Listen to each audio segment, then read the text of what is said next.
Quand on attend un événement avec impatience, parfois on le vit aussi en avance. On se l'imagine aussi en avance.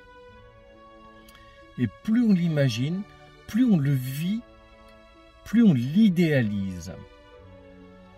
Et une fois devant cet événement, on peut être déçu. Je me souviens que c'était autour de mes 10 ou 11 ans. Mes parents me disent qu'ils vont m'amener au cinéma voir Superman. C'était le premier Superman avec Christopher Reeve. J'étais excité, j'étais énervé. Et je m'imaginais le film extraordinaire. Et comme c'était le lendemain, j'ai beaucoup imaginé, j'ai beaucoup vécu la scène où j'étais dans le cinéma en train de regarder ce film.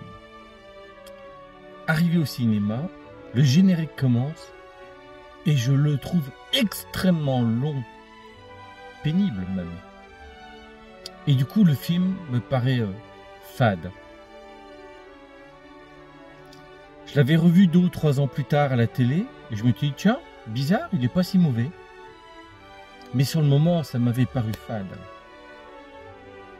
Et je vois parfois des gens autour de moi qui vont aller sur des concerts, qui vont aller partir en vacances, en voyage, et qui commencent incroyablement à imaginer tout ce qu'ils vont faire, comment ils vont le faire, comment ils vont le vivre.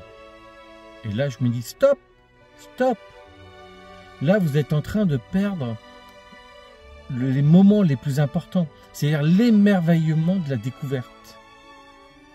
Et l'émerveillement de la découverte, c'est ce qu'il y a de plus beau. Donc stop, arrêtez de cogiter trop là-dessus. Dites-moi ce que vous en pensez en commentaire, likez si vous aimez, partagez si vous désirez.